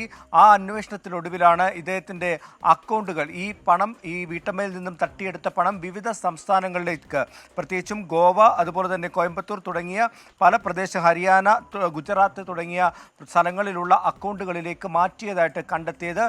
ആ അക്കൗണ്ട് കേന്ദ്രീകരിച്ച് കോട്ടയം ക്രൈംബ്രാഞ്ച് നടത്തിയ അന്വേഷണത്തിൽ ഇദ്ദേഹത്തെ ഗോവയിൽ നിന്ന് പിടികൂടുകയും ചെയ്തു. തുടർന്നാണ് വിശദമായിട്ടുള്ള ഒരു അന്വേഷണത്തിലേക്ക് കടന്നത്. ആ അന്വേഷണത്തിലാണ് ഇയാൾ തൃശ്ശൂർ സ്വദേശിയാണ്, വരന്തരപ്പള്ളി സ്വദേശിയാണ്. അദ്ദേഹത്തിന് തൃശ്ശൂർ ജില്ലയിൽ തന്നെ 2 സ്ഥലങ്ങളിൽ കേസുകളുണ്ടെന്ന് കണ്ടെത്തി. തുടർന്ന് വീണ്ടും കൂടുതൽ കാര്യങ്ങൾ അന്വേഷിച്ചപ്പോഴാണ് മറ്റ് സംസ്ഥാനങ്ങളിലും തെലുങ്കാന, കർണാടക, തമിഴ്നാട്, രാജസ്ഥാൻ, പശ്ചിമ ബംഗാൾ, ജാർഖണ്ഡ്, ഹരിയാന എന്നീ സംസ്ഥാനങ്ങളിലും കേസുകളുണ്ട്, ഈ സമാനമായ രീതിയിലുള്ള തട്ടിപ്പ് കേസുകളുണ്ടെന്ന് കണ്ടെത്തുന്നത്. എന്തായാലും ഈ പ്രതിയെ കോടതിയിൽ ഹാജരാക്കിയിട്ടുണ്ടായിരുന്നു. ഈ തെലുങ്കാന പോലീസ് തെലുങ്കാനയിൽ നടന്ന ഒരു തട്ടിപ്പുമായി ബന്ധപ്പെട്ട് ഇദ്ദേഹത്തെ കസ്റ്റഡിയിൽ ആവശ്യപ്പെട്ടുകൊണ്ട് അപേക്ഷയും നൽകിയിട്ടുണ്ട്. നമ്മൾ മനസ്സിലാക്കേണ്ടത് ഇത്തരത്തിലുള്ള ഓൺലൈൻ തട്ടിപ്പുകളിൽ മലയാളികളും പങ്കാളികളാകുന്നു എന്നുള്ളത് തന്നെയാണ് ഈ കേസോടുകൂടി പുറത്തു വരുന്നത്. വിശദമായ അന്വേഷണം തന്നെയാണ് ക്രൈംബ്രാഞ്ച് സംഘം നടത്തിക്കൊണ്ടിരിക്കുന്നത്. ശരി, ടോബി ജോൺസൺ വിവരങ്ങൾ നൽകുകയായിരുന്നു. ഇത്തരം പല സ്വഭാവത്തിലുള്ള തട്ടിപ്പുകളിൽ നമ്മൾ വ്യക്തിപരമായി ജാഗ്രത പുലർത്തുക എന്നുള്ളതിനപ്പുറത്തേക്ക് നമുക്കൊന്നും ചെയ്യാനില്ല എന്നുള്ളതാണ്. ഈ സംശയം തോന്നുന്ന ഘട്ടത്തിൽ അത് പോലീസിനെ അറിയിക്കുക, അതുപോലെ നമ്മൾ സ്വയം ഒരു ജാഗ്രത പുലർത്തുക എന്നുള്ളത് മാത്രമാണ് ഈ തട്ടിപ്പിൽ നിന്ന് രക്ഷപ്പെടാനുള്ള വഴി. നമുക്കറിയാം, കഴിഞ്ഞ കുറേ ദിവസങ്ങളിലായി പുറത്തു വരുന്ന വാർത്തകൾ അതിൻ്റെ സ്വഭാവം നോക്കിയാൽ നമുക്ക് മനസ്സിലാകും. ഓൺലൈൻ തട്ടിപ്പ്, ഈ ഡിജിറ്റൽ അറസ്റ്റ്, അതുപോലെ പല തരത്തിലുള്ള തട്ടിപ്പുകളാണ് വരുന്നത്. അതിൽ എല്ലാവരും വ്യക്തിപരമായ ഒരു ജാഗ്രത പുലർത്താനുള്ള ശ്രദ്ധയും വെക്കേണ്ടതുണ്ട്. ഇനി അടുത്ത റിപ്പോർട്ടിലേക്ക് നമ്മൾ കടക്കുകയാണ്. മുൻ പ്രതിപക്ഷ നേതാവ് രമേശ് ചെന്നിത്തല 24-നോട് ഇന്ന് വളരെ വിശദമായി സംസാരിച്ചു. കോൺഗ്രസിലെ അതൃപ്തി തുറന്നു പറയുന്നു രമേശ് ചെന്നിത്തല. പാർട്ടിയിൽ കൂടിയാലോചന വേണമെന്നും പ്രവർത്തകർക്ക് വിഷമമാകുന്നതിനാലാണ് പലതും തുറന്നു പറയാത്തതെന്നും രമേശ് ചെന്നിത്തല 24-നോട് പറഞ്ഞു. കെ സുധാകരനെ മാറ്റേണ്ട സാഹചര്യം ഇപ്പോഴില്ല എന്നും രമേശ് ചെന്നിത്തല വ്യക്തമാക്കുന്നു. സംഘടന തെരഞ്ഞെടുപ്പ് കഴിഞ്ഞതാണ്. ഇവിടെ ഇത്തരം പ്രശ്നങ്ങൾ പൊതുവേദിയിലേക്ക് എത്തിക്കുന്നതിനോട് ജനങ്ങൾക്കും പ്രവർത്തകർക്കും താല്പര്യമില്ലാത്ത കാര്യം. അതുകൊണ്ടാണ് ഞാൻ കഴിഞ്ഞ കുറേ കാലമായിട്ട് ഒരു വിവാദങ്ങളും പറയാനില്ലാത്തതുകൊണ്ടല്ല, പറയാൻ അറിയാത്തത് കൊണ്ടുമല്ല. ഇത് ഇപ്പോഴത്തെ സാഹചര്യത്തിൽ അദ്ദേഹം KPC പ്രസിഡന്റാണ്, തുടരുകയാണ്. അപ്പം അദ്ദേഹത്തെ മാറ്റേണ്ട ഒരു സാഹചര്യം ഞാൻ ഇപ്പോൾ കാണുന്നില്ല. അങ്ങനെ ഒരു ചർച്ചയും നടന്നിട്ടില്ല. സംഘടനാ തലത്തിൽ ഒരു മാറ്റത്തിനൊരു ചർച്ച ഔദ്യോഗികമായി ഒരു ഘട്ടത്തിലും നടന്നിട്ടില്ല. മാടായി കോളേജിലെ നിയമന വിവാദത്തിൽ കണ്ണൂർ കോൺഗ്രസിൽ താൽക്കാലിക വെടിനിർത്തൽ. MK രാഘവൻ MP എതിർക്കുന്നവർ പരസ്യ പ്രതിഷേധങ്ങളിൽ നിന്ന് വിട്ടുനിൽക്കും. KPCC ഉപസമിതി നടത്തിയ ചർച്ചയിലാണ് ധാരണ. മാടായി കോളേജിൽ CPIM-കാർക്ക് നിയമനം നൽകിയെന്ന തർക്കമാണ് കണ്ണൂർ കോൺഗ്രസിൽ പരസ്യ കലാപമായി വളർന്നത്. പരസ്യ പ്രതികരണങ്ങളിൽ നിന്നും പ്രതിഷേധങ്ങളിൽ നിന്നും വിട്ടുനിൽക്കണമെന്ന KPCC ഉപസമിതി നിർദ്ദേശം MK രാഘവൻ വിരുദ്ധചേരി അംഗീകരിച്ചു. എന്നാൽ കോളേജിൽ നിയമനം ലഭിച്ച MK ധനേഷിൽ നിന്ന് രാജി എഴുതി വാങ്ങണമെന്ന നിലപാടിൽ രാഘവനെ എതിർക്കുന്നവർ ഉറച്ചുനിന്നു. നിയമനം പുനഃപരിശോധിക്കുന്നത് അസാധ്യമെന്നാണ് കോളേജ് ഭരണസമിതി നിലപാട്. നല്ല അന്തരീക്ഷമുണ്ടാക്കാനായെന്നും വീണ്ടും ചർച്ചകൾ നടത്തുമെന്നും തിരുവഞ്ചൂർ രാധാകൃഷ്ണൻ. നിയമപരമായ കാര്യങ്ങൾ മുന്നോട്ട് പോവുക, അതേസമയം പാർട്ടിക്കകത്ത് നല്ല അണ്ടർസ്റ്റാൻഡിംഗ് ഉണ്ടായിരിക്കുക, ഈ 2 പ്രധാനപ്പെട്ട കാര്യങ്ങൾ നടത്തിയിരിക്കും. ഞങ്ങൾ ഇനി വീണ്ടും ഒന്നുകൂടിയിരിക്കും. ഉപസമിതി നിർദ്ദേശങ്ങളുമായി സഹകരിക്കുമെന്ന് MK രാഘവനെ എതിർക്കുന്ന പ്രാദേശിക കോൺഗ്രസ് നേതൃത്വം. ഉപസമിതി ചർച്ചയിലെ ധാരണ കണ്ണൂർ കോൺഗ്രസിന് താൽക്കാലിക ആശ്വാസം.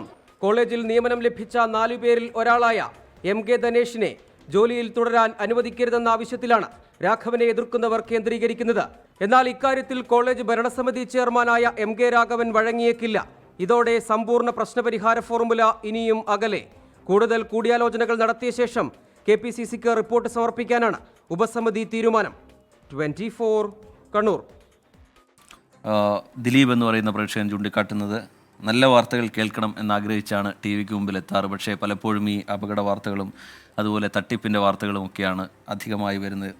നല്ല വാർത്തകൾ കേൾക്കണമെന്ന് തന്നെയാണ് നമുക്കും, നല്ല വാർത്തകൾ പങ്കുവെക്കണം എന്ന് തന്നെയാണ് നമുക്കും ഒക്കെ ആഗ്രഹം. പക്ഷേ വരുന്ന ചില വിവരങ്ങൾ, ചില പ്രധാനപ്പെട്ട വാർത്തകൾ അത് നമുക്ക് വല്ലാത്ത വേദനയും അസ്വസ്ഥതയും ഒക്കെ ഉണ്ടാക്കുന്നതാണ് എന്നുള്ളത് സത്യവുമാണ്. SKN എവിടെ പോയി എന്നുള്ള ചോദ്യം ചില പ്രേക്ഷകർ ചോദിക്കുന്നുണ്ട്. അദ്ദേഹത്തിന് ഇന്ന് ചില ഔദ്യോഗിക തിരക്കുകളുണ്ട്, അതുകൊണ്ട് ഈ പരിപാടിയുടെ ഭാഗമാകുന്നില്ല. നാളെ മോർണിംഗ് ഷോയിൽ അദ്ദേഹം വീണ്ടും പ്രേക്ഷകർക്ക് മുമ്പിലേക്ക് എത്തുകയും ചെയ്യും. നേരത്തെ ഈ കൊച്ചി അയ്യൻകുഴിയിൽ വീണ്ടും പുകയുയർന്നുവെന്നും നാട്ടുകാർക്ക് ദേഹാസ്വാസ്ഥ്യം അനുഭവപ്പെട്ടു എന്നുമുള്ള വാർത്ത നേരത്തെ പങ്കുവച്ചിരുന്നു. അതിലിപ്പോൾ പോലീസ് സ്ഥലത്തെത്തിയിട്ടുണ്ട്. ഈ പ്രതിഷേധക്കാരുമായി ചർച്ച നടത്തിയിട്ടുണ്ട്. നേരത്തെ റോഡ് ഉപരോധിച്ചുള്ള പ്രതിഷേധത്തിലേക്ക് അവിടെയുള്ള നാട്ടുകാർ കടന്നിരുന്നു. ഇപ്പോഴാ റോഡ് ഉപരോധിച്ചുള്ള പ്രതിഷേധം അവസാനിപ്പിച്ചിരിക്കുന്നു. പോലീസുമായി നടത്തിയ ചർച്ചയെ തുടർന്നാണ് തീരുമാനമുണ്ടായിരിക്കുന്നതെന്ന വിവരം പുറത്തു വരുന്നുണ്ട്. എന്താണ് ആ ചർച്ചയിൽ രൂപപ്പെട്ടത് എന്നുള്ള കാര്യം അറിയില്ല. അല്പം കൂടി വ്യക്തത അതിൽ വരാനുണ്ട്. മറ്റൊരു റിപ്പോർട്ടിലേക്ക് നമ്മൾ കടക്കുകയാണ്. കോഴിക്കോട് ചേളന്നൂർ കണ്ണങ്കരയിൽ വാഹനാപകടത്തിൽ നിന്ന് 2 വയസ്സുകാരൻ അത്ഭുതകരമായി രക്ഷപ്പെടുന്നതിൻ്റെ ദൃശ്യങ്ങൾ ഞെട്ടലോടെയാണ് നമ്മൾ ഇന്ന് കണ്ടത്. ആ നിമിഷത്തെ ഓർത്തെടുക്കുകയാണ് കുഞ്ഞിൻ്റെ പിതാവ് ഹാരിസ്. അഭിജിത്ത് മുഴക്കുന്ന് തയ്യാറാക്കിയ റിപ്പോർട്ടിലേക്കാണ് ഇനി.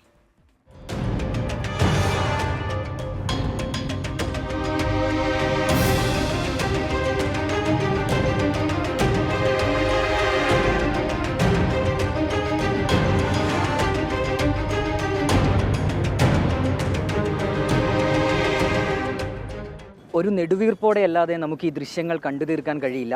കഴിഞ്ഞ തിങ്കളാഴ്ച കോഴിക്കോട് കണ്ണങ്കരയിൽ വെച്ച് നടന്ന സംഭവമാണിത്. അത്ഭുതകരമായി രക്ഷപ്പെട്ട കുഞ്ഞിൻ്റെ കുടുംബം ഇപ്പോൾ നമുക്കൊപ്പം ചേരുന്നുണ്ട്. ഇക്ക് എന്താണ് അന്ന് ശരിക്കും സംഭവിച്ചത്? അന്ന് ഞാൻ കുട്ടികളെ കൂടെ ഒരു സാധനം വാങ്ങിക്കാൻ വേണ്ടി കടയിലേക്ക് വന്നതാണ്. കടയിലേക്ക് വന്ന് കടൻ്റെ അവിടെ നിർത്തിയവനെ വണ്ടിൻ്റെ മുകളിൽ നിന്ന് ഇറങ്ങിയിട്ടില്ലായിരുന്നു. അപ്പോൾ ഇവന് ഫ്രണ്ടിൽ നിന്ന് ഇങ്ങനെ എൻ്റെ അടിക്കുകയൊക്കെ ചെയ്ത് കഴിഞ്ഞപ്പോൾ ഞാൻ എല്ലാം പുറത്തേക്ക് ഇറക്കിയതാണ്. ഞാനൊരു മിനിറ്റ് മകള് വണ്ടിൻ്റെ പിന്നിലുണ്ടായിരുന്നു. അപ്പോൾ മകളൊന്ന് ശ്രദ്ധിച്ച് ആ ഒരു ഗ്യാപ്പിൽ ഇവൻ ഇറങ്ങി വണ്ടിൻ്റെ മുന്നിൽ നിൽക്കുന്നത് ഞാൻ കണ്ടു. പിന്നെ ഒരു സെക്കൻഡ് എന്താ സംഭവിച്ചതെന്ന് ഒന്നും ഇപ്പോൾ നിങ്ങൾ വീഡിയോ കണ്ടിട്ടുണ്ടാവുമല്ലോ, അതേമാതിരി തന്നെ ഒരു സെക്കൻഡ് കൊണ്ടാണല്ലോ സംഭവിച്ചത്.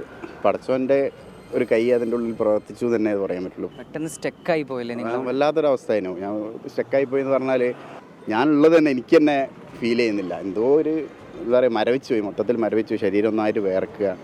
പിന്നെ ഞാൻ തന്നെ സ്വയം ഒരുപാട് സമയം വീട്ടിൽ പോയിട്ട് ഇങ്ങനെ എന്താ വാവിട്ട് കരയാന്ന് പറയുന്നില്ല, അതേമാതിരി ഉറക്ക കരയുക. ഭാര്യ ഇത് കണ്ടിട്ട് അവൾ ചിരിക്കുകയാണ്. അപ്പോൾ അവളോട് ഞാൻ പറയുന്നുണ്ട്, ഞാൻ ജീവിതത്തിൽ ഇന്ന് വരെ എത്രയും പേടിച്ചൊരു ദിവസം എനിക്ക് ഉണ്ടായിട്ടില്ല. പിന്നെ വീഡിയോ കണ്ടതിന് ശേഷമാണ് അവൾക്കും ഇതെന്താണ് സംഭവിച്ചതെന്നുള്ളത് മനസ്സിലായത്. CCTV ദൃശ്യങ്ങൾ പിന്നീട് കണ്ടിരുന്നു. അപ്പോഴാണോ മനസ്സിലായത് ഇത്രയും വലിയൊരു അപകടമാണെന്നുള്ളത്? അപകടമാണ് ഒഴിഞ്ഞു മാറിയത്? ഇല്ല, ഞാൻ ആ ദൃശ്യം ഞാൻ പിന്നീട് കണ്ടിട്ടില്ല. ആ ദൃശ്യം ഞാൻ പലരും എൻ്റെ ഫ്രണ്ട്സ് ആണെങ്കിലും റിലേറ്റീവ്സ് ആണെങ്കിലും എല്ലാവരും ആ ദൃശ്യം എൻ്റെ മുമ്പ് കൊണ്ടുവന്ന് കാണിക്കാൻ വേണ്ടി എൻ്റെ ഫോണിൽ തന്നെ പല ഗ്രൂപ്പുകൾ വഴിയും പല ആളുകൾ അയക്കുന്നതും പുറത്തുള്ള ഗൾഫിൽ നിന്ന് അയക്കുന്നതും അറിയുന്ന ആളുകൾ അയക്കുന്നതൊക്കെ ഒരുപാട് വീഡിയോ വരുന്നുണ്ട് ഫോണിലേക്ക്. പക്ഷേ ഇതുവരെ ഞാനത് ഡൗൺലോഡ് പ്ലേ ചെയ്ത് കാണുകയൊന്നും ഇതുവരെ ചെയ്തിട്ടില്ല. ഇതിപ്പോൾ സ്ഥിരമായി ഇങ്ങനെ ഈ അപകടങ്ങളൊക്കെ നടക്കുന്ന ഒരു സ്ഥലമാണോ ഇത്? അവിടെ ഇടയ്ക്കിടയ്ക്ക് ഉണ്ടാവാറുണ്ട്. ഇപ്പോൾ അവിടെ റോഡ് പണി കഴിഞ്ഞതിന് ശേഷം 2 സൈഡിലും വീതി വളരെ കുറവാണ്. ഇങ്ങനെ അത്രയും അപകടമുള്ള സ്ഥലമാകുമ്പോൾ ഗവൺമെൻറ്റിൻ്റെ ഭാഗത്തു നിന്ന് അവിടെ ഒരു സുരക്ഷിതം ഉണ്ടാക്കുക എന്നുള്ള ഗവൺമെൻറ് ഉത്തരവാദിത്തമാണ്. അതുകൊണ്ട് എന്തെങ്കിലും ചെയ്തിട്ട് അതിനുള്ളൊരു പരിഹാരം ഈ നിങ്ങളെ ചാനലിലൂടെ തന്നെ അതിനുള്ളൊരു പരിഹാരം ഞങ്ങളെ നാട്ടുകാർക്ക് വേണ്ടി നിങ്ങൾ ചെയ്തു തന്നാൽ അത് വലിയൊരു ഉപകാരമായിരിക്കും.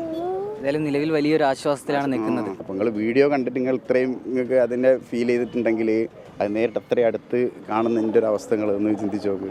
എന്തോ ദൈവത്തിന് നന്ദി, പടച്ചവന് നന്ദി. ഏതായാലും ഞെട്ടൽ മാറിയിട്ടില്ലെങ്കിലും കുഞ്ഞ് അത്ഭുതകരമായി രക്ഷപ്പെട്ടതിൻ്റെ ആശ്വാസത്തിലാണ് ഹാരിസ്. പ്രവീൺ ധർമ്മശാലയ്ക്കൊപ്പം അഭിജിത്ത് മുഴക്കുന്ന്, 24 കോഴിക്കോട്. ആ സമയത്തെ ആ പിതാവിൻ്റെ മാനസികാവസ്ഥ വല്ലാത്തൊരവസ്ഥയാണ്. പിന്നീട് അതൊരു ആശ്വാസത്തിലേക്ക് വഴിമാറിയെങ്കിലും ആ ദൃശ്യങ്ങൾ നമ്മളെ വല്ലാതെ അസ്വസ്ഥപ്പെടുത്തുന്നതാണ്. ഇപ്പോഴൊരു വാർത്ത പുറത്തു വരുന്നത് ഷൊർണൂർ റെയിൽവേ സ്റ്റേഷനിൽ യാത്രക്കാരുടെ പ്രതിഷേധം നടക്കുകയാണെന്നുള്ളതാണ്. നിലമ്പൂരിലേക്കുള്ള യാത്രാ ട്രെയിൻ നേരത്തെ പുറപ്പെട്ടതിനെ തുടർന്നാണ് യാത്രക്കാർ പ്രതിഷേധവുമായി രംഗത്തെത്തുന്നത്. സ്ത്രീകളും കുട്ടികളുമൊക്കെ ഈ പ്രതിഷേധത്തിൻ്റെ ഭാഗമാകുന്നുണ്ട്. കോഴിക്കോട്ടേക്കുള്ള ട്രെയിൻ തടഞ്ഞുകൊണ്ടാണ് ഈ പ്രതിഷേധം എന്ന വിവരമാണ് പുറത്തു വരുന്നത്. അതിൻ്റെ വിശദാംശങ്ങളിലേക്ക് നമുക്ക് കടക്കാം. നിഖിൽ പ്രമേഷ് അതിൻ്റെ വിശദാംശങ്ങൾ അല്പസമയത്തിനകം തന്നെ പങ്കുവെക്കുമെന്ന് കരുതുന്നു. ഇനി ശബരിമല വിശേഷങ്ങളിലേക്ക് നമ്മൾ കടക്കുകയാണ്. ശരണം സന്നിധാനം. സൈക്കിൾ പ്യൂർ അഗർബത്തി ശരണം സന്നിധാനം സമർപ്പിക്കുന്നത് അഗർബത്തി എന്നാൽ സൈക്കിൾ.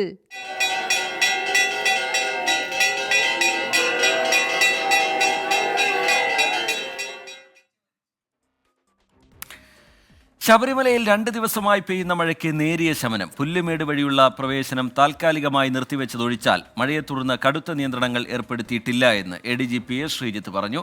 തൃക്കാർത്തിക ദിവസമായി ഇന്ന് സന്നിധാനം ദീപപ്രഭയിൽ മുങ്ങിയിട്ടുണ്ട്. അശ്വിൻ പാലാഴി സന്നിധാനത്ത് നിന്ന് വിവരങ്ങളുമായി നമുക്കൊപ്പം ചേരുന്നുണ്ട്. അശ്വിൻ, വിവരങ്ങൾ എന്താണ്? പൊതുവേ തിരക്ക് എങ്ങനെയുണ്ട് ഇന്നത്തെ ദിവസം മുഴുവനായി നോക്കുന്നു? റിജിത്ത്, മുഴുവനായി നോക്കിയാൽ ഇന്ന് ഇതുവരെ ഏകദേശം 65,400-ലധികം ആളുകളാണ്, ഭക്തരാണ് സന്നിധാനത്തേക്ക് മല ചവിട്ടി എത്തിയിട്ടുള്ളത്. അങ്ങനെയാണ് കണക്കുകൾ പറയുന്നത്. മഴയുടേതായ കുറവ് ഏകദേശം ഉച്ചവരെ നിലനിന്നിരുന്നു. അതിനുശേഷം ഉച്ചയ്ക്ക് ശേഷം മഴ മാറിയ ഒരു സാഹചര്യമുണ്ട്. പമ്പയിൽ നിന്ന് കൂടുതൽ ഭക്തർ മല കയറി എത്തി തുടങ്ങി. എന്തായാലും ഇപ്പോൾ സാധാരണഗതിയിൽ തീർത്ഥാടനം മുന്നോട്ട് പോകുന്നുണ്ട്. കൂടുതൽ ആളുകൾ ഭക്തരെത്തി തുടങ്ങുന്നുണ്ട്. പഴയ രീതിയിൽ മഴയ്ക്ക് മുന്നേ ഉള്ള ദിവസത്തേതുപോലെ തന്നെ ആളുകൾ എത്തിത്തുടങ്ങുന്ന ഒരു സാഹചര്യത്തിലേക്ക് സന്നിധാനം മാറിയിട്ടുണ്ട്.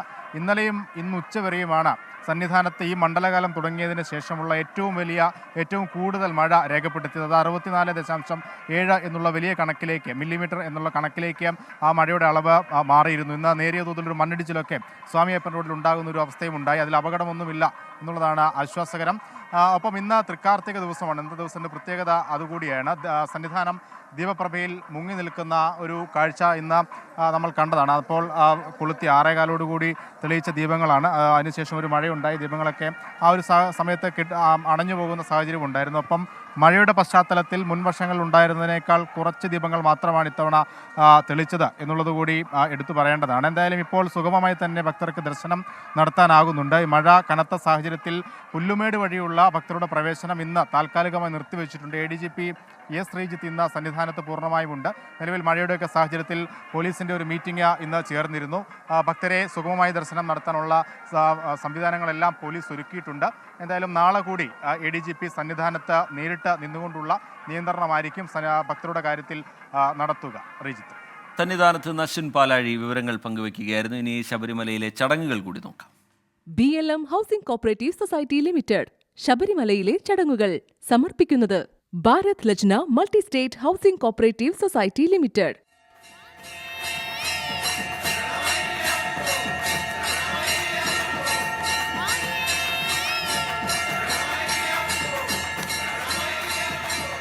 ഇനി ഇന്നത്തെ വാർത്താ പകലിൽ സംഭവിച്ച ചില കാര്യങ്ങളിലേക്കാണ്. പതിവ് സെഗ്മെന്റ് വാർത്താ പകൽ.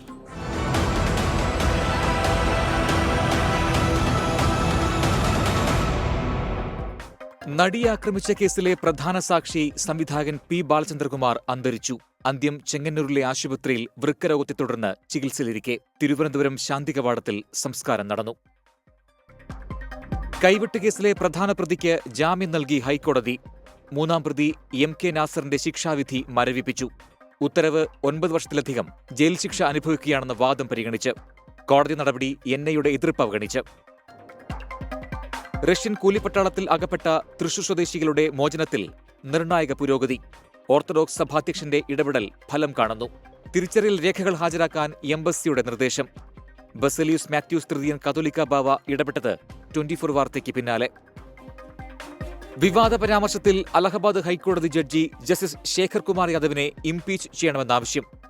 55 MPമാർ ഒപ്പിട്ട ഇംപീച്ച്മെന്റ് പ്രമേയം രാജ്യസഭാ സെക്രട്ടറി ജനറലിന് കൈമാറി. കണ്ണൂർ തോട്ടട ITA സംഘർഷങ്ങൾക്കിടെ KSU യൂണിറ്റ് പ്രസിഡന്റിനെ മർദ്ദിച്ച കേസിൽ SFI പ്രവർത്തകൻ അറസ്റ്റിൽ. അറസ്റ്റിലായത് KSU യൂണിറ്റ് പ്രസിഡന്റ് മുഹമ്മദ് റിബിനെ ആദ്യം ആക്രമിച്ച അമൽ ബാബു. സംഘർഷത്തെ തുടർന്ന് അടച്ചിട്ട ക്യാമ്പസ് ചൊവ്വാഴ്ച വീണ്ടും തുറക്കാൻ തീരുമാനം. രാജ്യത്ത് വീണ്ടും വ്യാജ ബോംബ് ഭീഷണി. മുംബൈയിലെ റിസർവ് ബാങ്ക് ആസ്ഥാനം ബോംബ് വെച്ച് തകർക്കുമെന്നാണ് ഭീഷണി. ഡൽഹിയിലെ 6 സ്കൂളുകൾക്കും സന്ദേശം ലഭിച്ചു. സംശയാസ്പദമായി ഒന്നും കണ്ടെത്താനായില്ല. ചെങ്ങന്നൂരിൽ ഭിന്നശേഷി വിദ്യാർത്ഥിനിക്ക് ട്യൂഷൻ ടീച്ചറുടെ ക്രൂരമർദ്ദനം. 6ാം ക്ലാസ് വിദ്യാർത്ഥിനിയെ ട്യൂഷൻ ടീച്ചർ ചുരുളുകൊണ്ട് മർദ്ദിച്ചു. ട്യൂഷൻ ടീച്ചർ ശൈലജയ്ക്കെതിരെ ചെങ്ങന്നൂർ പോലീസ് കേസെടുത്തു. രേണുകാസ്വാമി കൊലപാതക കേസിൽ കന്നഡ നടൻ ദർശനും നടി പവിത്ര ഗൌഡയ്ക്കും ജാമ്യം. ആരോഗ്യ പ്രശ്നങ്ങൾ ചൂണ്ടിക്കാട്ടി ഇടക്കാല ജാമ്യത്തിൽ ദർശൻ നേരത്തെ തന്നെ പുറത്താണ്. മറ്റു പ്രതികൾ തിങ്കളാഴ്ച ജയിൽ മോചിതരാകും.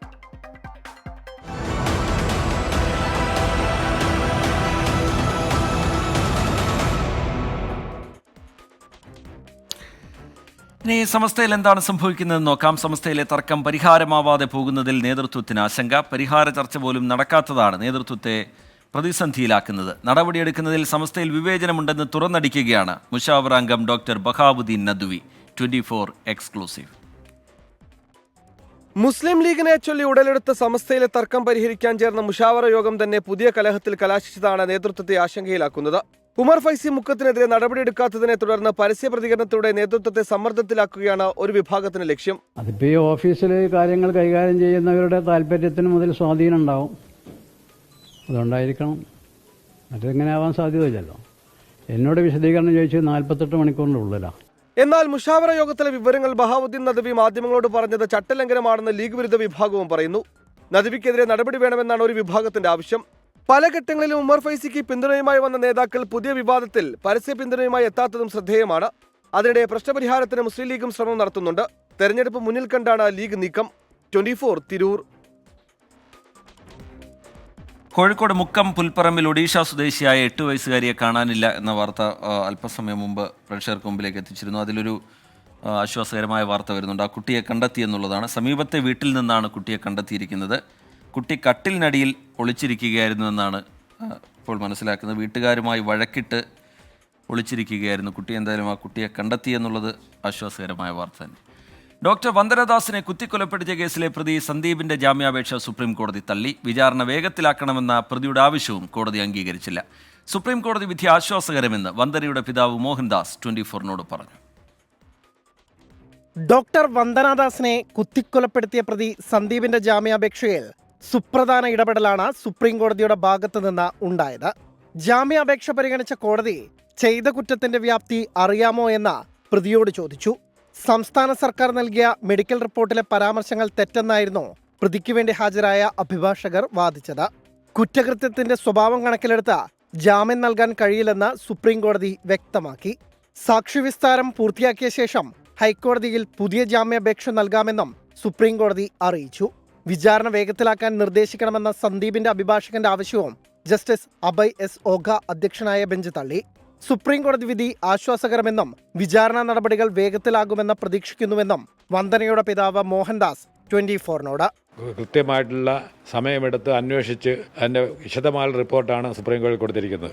അതിൻ്റെ അടിസ്ഥാനത്തിലാണ് ബഹുമാനപ്പെട്ട സുപ്രീം കോടതി ഈ പ്രതിയുടെ അപ്പീലും ജാമ്യാപേക്ഷയും എല്ലാം തള്ളിക്കളഞ്ഞിട്ടുള്ളത്. ഈ കേസ് സുഗമമായി നടന്ന് മുൻപോട്ട് പോകുന്നതിനും തെളിവെടുപ്പ് നടത്തുന്നതിനും ഇതൊരു ആശ്വാസകരമായിട്ട് ഞങ്ങൾ വിലയിരുത്താം. കഴിഞ്ഞ സെപ്റ്റംബർ മാസം ആദ്യം പ്രതി സമർപ്പിച്ച വിടുതൽ ഹർജിയും സുപ്രീം കോടതി തള്ളിയിരുന്നു. കഴിഞ്ഞ വർഷം മെയ് 10-നാണ് ഡോക്ടർ വന്ദനദാസിനെ വൈദ്യപരിശോധനയ്ക്കായി എത്തിയ പ്രതി സന്ദീപ് കുത്തിക്കൊലപ്പെടുത്തിയത്. 24 ഡൽഹി. തിരുവനന്തപുരം പോത്തൻകോട് വയോധികയുടെ കൊലപാതകത്തിൽ പ്രതി തൗഫീഖിനെ സംഭവസ്ഥലത്തെത്തിച്ച് തെളിവെടുത്തു. പ്രതിക്കെതിരെ ബന്ധുക്കളുടെയും നാട്ടുകാരുടെയും കനത്ത പ്രതിഷേധമാണ് ഉണ്ടായത്.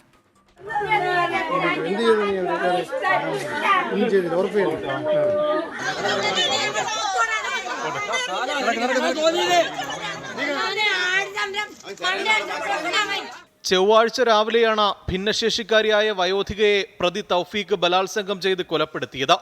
നിരവധി ക്രിമിനൽ കേസുകളിൽ പ്രതിയായ തൗഫീഖിനെ മണിക്കൂറുകൾക്കുള്ളിൽ മംഗലപുരം പോലീസ് അറസ്റ്റ് ചെയ്യുകയായിരുന്നു. റിമാൻഡിലായ പ്രതിയെ കസ്റ്റഡിയിൽ വാങ്ങി കൊലപാതകം നടന്ന സ്ഥലത്തെത്തിച്ച തെളിവെടുത്തു. പ്രതിക്കെതിരെ വലിയ പ്രതിഷേധമാണ് നാട്ടുകാരുടെയും ബന്ധുക്കളുടെയും ഭാഗത്തു നിന്നുണ്ടായത്.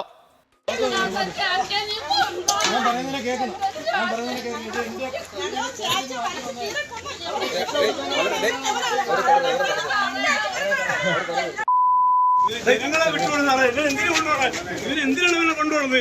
ജനങ്ങൾക്ക് വിട്ടുകൊടുത്ത് പറയാം.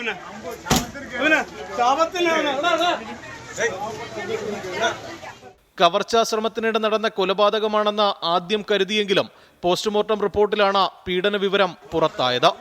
24 തിരുവനന്തപുരം.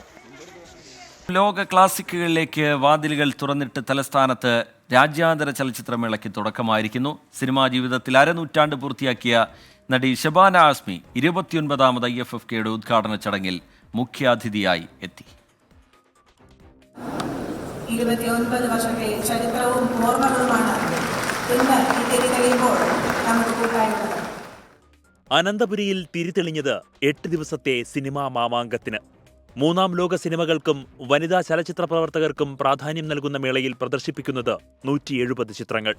വിവിധങ്ങളായ വിഷയങ്ങളെയും സാമൂഹ്യ യാഥാർത്ഥ്യങ്ങളെയും കൂടി പ്രതിഫലിപ്പിക്കാൻ കഴിയുന്ന കലാമൂല്യമുള്ള സിനിമകൾ സൃഷ്ടിക്കാനും സ്വീകരിക്കാനും സിനിമാ മേഖലയിലുള്ള എല്ലാവരും ശ്രദ്ധിക്കണമെന്ന് കൂടിയാണ് അഭ്യർത്ഥിക്കാനുള്ളത്. ഷബാന ആസ്മിയായിരുന്നു മുഖ്യാതിഥി. ആദ്യ IFFKയിൽ പങ്കെടുത്തതിന്റെ ഓർമ്മകൾ പങ്കുവച്ച ഷബാന നല്ല സിനിമകളെ പ്രോത്സാഹിപ്പിക്കുന്ന മലയാളികളുടെ സമീപനത്തെ പുകഴ്ത്തി. It shows a very long association, and one of the reasons why this festival continues to be amongst the most important in India is because of the audiences and because of how much the people here actually have a taste for good cinema. Hong Kong സംവിധായിക Ann ഹോയിക്ക് മുഖ്യമന്ത്രി life time achievement പുരസ്കാരം സമ്മാനിച്ചു.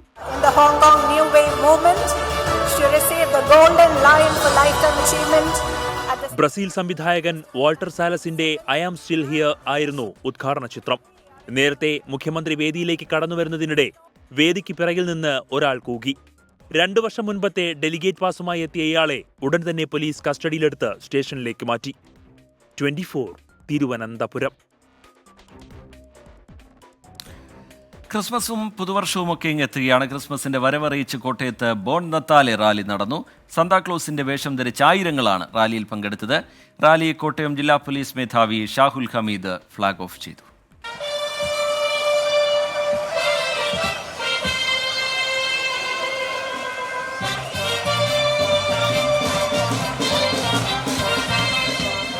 ചുവപ്പ് വസ്ത്രം ധരിച്ച് തൊപ്പിയും വെച്ച് ബലൂണുകളുമായി അവർ അണിനിരുന്നപ്പോൾ ഇത്തവണത്തെ ക്രിസ്മസിനായും കോട്ടയം ഉണർന്നു.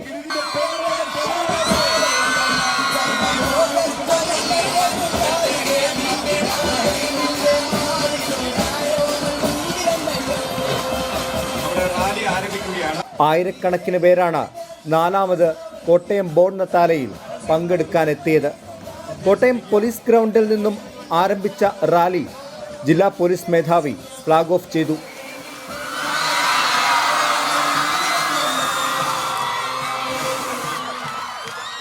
ക്രൈസ്തവ സഭകളുടെയും വിദ്യാഭ്യാസ സ്ഥാപനങ്ങളുടെയും നഗരസഭയുടെയും നേതൃത്വത്തിലായിരുന്നു ഇക്കൊല്ലവും ബോൺ നത്താലെ സംഘടിപ്പിച്ചത്. ക്രിസ്തു വിഭാവനം ചെയ്തതുപോലെ ജാതി മത ഭേദമന്യേ എല്ലാവർക്കും ആ സദ്വാർത്തയുമായിട്ടാണ് കടന്നു വന്നത്. ആ സദ്വാർത്ത സമാധാനവും ശാന്തിയും നമ്മുടെ വ്യക്തി ജീവിതത്തിലും കുടുംബ ജീവിതത്തിലും സമൂഹ ജീവിതത്തിലും എല്ലാവർക്കും ഉണ്ടാകട്ടെ. നഗരം ചുറ്റിയുള്ള റാലി കോട്ടയം മാമൻ മാപ്പിള ഹാളിലാണ് സമാപിച്ചത്. മന്ത്രി വി എൻ വാസവൻ ക്രിസ്മസ് ആഘോഷങ്ങളുടെ ഉദ്ഘാടനം നിർവഹിച്ചു.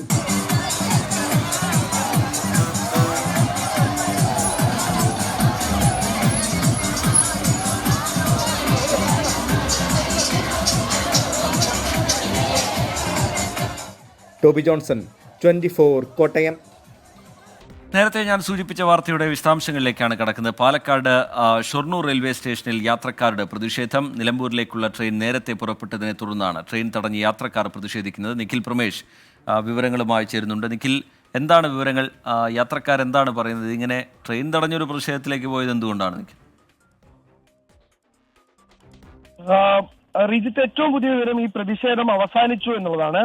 പക്ഷേ ഈ പ്രതിഷേധത്തിലേക്ക് നയിച്ച സാഹചര്യം എന്ന് പറയുന്നത് ഇപ്പൊ ട്രെയിൻ തടഞ്ഞ് പ്രതിഷേധിക്കുക എന്നുള്ളത് കേരളത്തിൽ അത്ര സാധാരണമായിട്ടുള്ള ഒരു കാര്യമല്ല. അത്തരം ഒരു സാഹചര്യത്തിലേക്ക് അവരെ നയിച്ച പശ്ചാത്തലം എന്ന് പറയുന്നത് ഈ നിലമ്പൂരേക്കുള്ള യാത്ര ഈ രാത്രികാലത്ത് വളരെയധികം ബുദ്ധിമുട്ടാണ്. പ്രത്യേകിച്ച് ഷൊർണൂരിലടക്കം എത്തിച്ചേരുന്ന ആളുകളൊക്കെ തന്നെ ഡിപ്പെൻഡ് ചെയ്യുന്ന ഒരു ട്രെയിനാണ് ഈ കണ്ണൂർ ആലപ്പി എക്സ്പ്രസിന്റെ കണക്ഷൻ ട്രെയിനായിട്ടുള്ള ഷൊർണൂർ നിലമ്പൂർ പാസഞ്ചർ.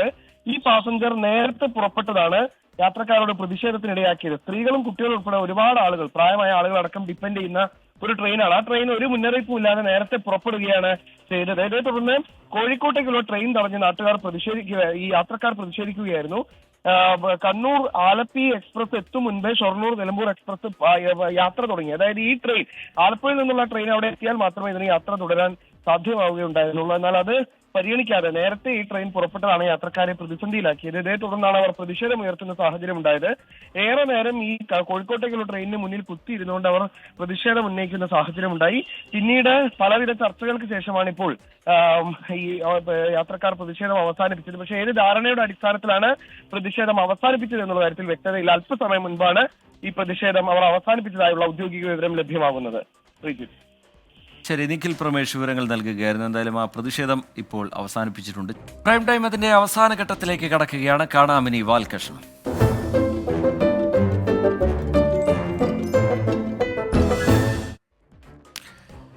പാർട്ടിയുടെ നേട്ടങ്ങളും കോട്ടങ്ങളും ചർച്ചയാകുന്ന ഇടങ്ങളാണ് സമ്മേളന വേദികൾ. പൊതുസമ്മേളനങ്ങളിൽ അണികളെ ആവേശം കൊള്ളിക്കുന്ന പ്രസംഗങ്ങൾ നേതാക്കൾ നടത്താറുണ്ട്. സ്റ്റഡി ക്ലാസ്സിന് പകരം പാർട്ടി സെക്രട്ടറിയുടെ പ്രസംഗം കേട്ടാൽ മതിയോ? കാണാം എം അഫ്സൽ തയ്യാറാക്കിയ വാൽകഷ്ണം. പ്രിയപ്പെട്ട സഖാക്കളെ, ആധുനിക കേരളത്തിനായി കമ്മ്യൂണിസ്റ്റ് പാർട്ടിയുടെ സംഭാവനകളും ചില പദപ്രയോഗങ്ങളും എന്നതാണ് ഇന്നത്തെ സ്റ്റഡി ക്ലാസ്സിലെ വിഷയം. ഇന്ന് ക്ലാസ് എടുക്കാനായി എത്തിയിട്ടുള്ളത് നമ്മുടെ എല്ലാവരുടെയും പ്രിയങ്കരനും സഖാക്കളെ സംബന്ധിച്ചിടത്തോളം കണ്ണിലെ കൃഷ്ണമണിയും കരളിൻ്റെ കഷ്ണവുമായ ബഹുജന പ്രസ്ഥാനത്തിൻ്റെ കേരളത്തിലെ അമരക്കാരൻ കൂടിയായിട്ടുള്ള സഖാവ് ഗോവിന്ദ മാസ്റ്ററാണ്. ഗോവിന്ദ മാസ്റ്ററെ ക്ലാസ് എടുക്കുന്നതിനായി ആദരപൂർവ്വം ക്ഷണിച്ചുകൊള്ളുന്നു.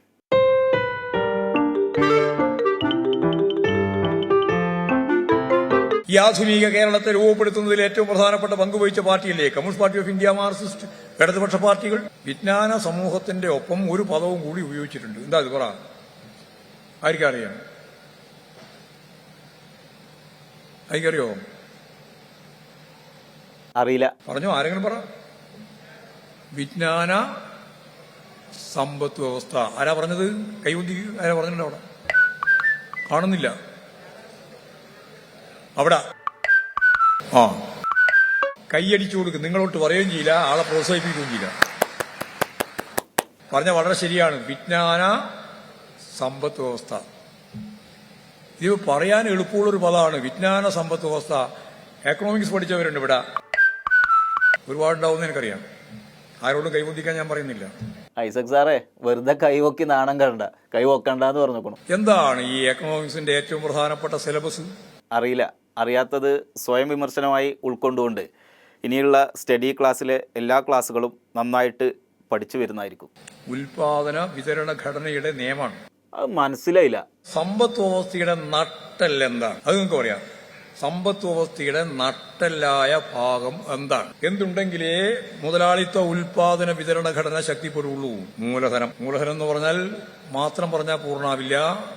പണമൂലധനം. മാഷെ, അതൊന്നുകൂടെ ലളിതാക്കി പറയോ? ഇവർക്കൊന്നും മനസ്സിലായിട്ടില്ല.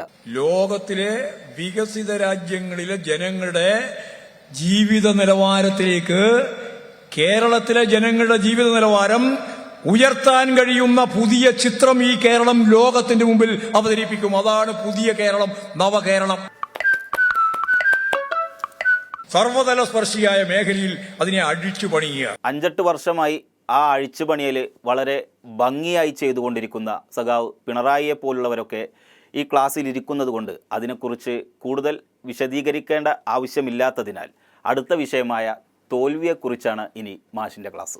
ഇലക്ഷനിൽ നമ്മൾ തോറ്റു. നമ്മൾ നോക്കുന്നതിന് പ്രധാനപ്പെട്ട കാരണം നമ്മുടെ ദേശീയ രാഷ്ട്രീയവുമായിട്ട് ബന്ധപ്പെട്ട പ്രശ്നം തന്നെയാണ്.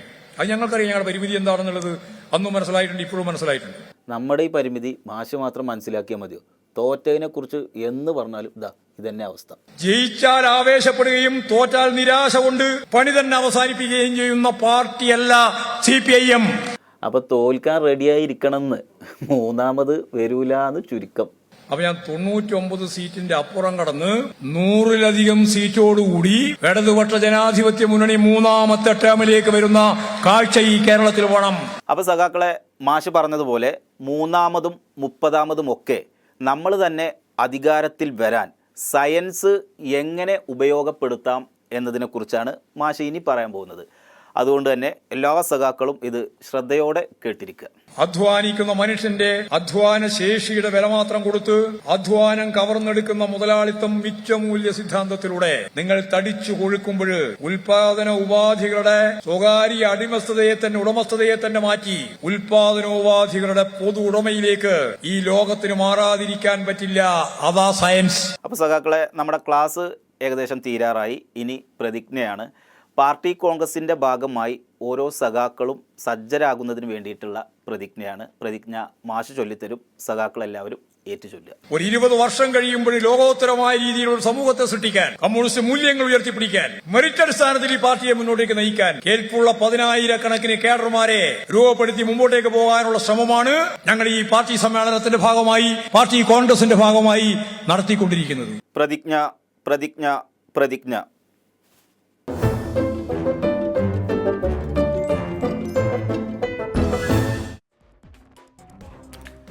വാൽകഷ്ണത്തോടെ ഇന്നത്തെ പ്രൈം ടൈമിന്റെ സമയം ഇവിടെ പൂർത്തിയാവുകയാണ്.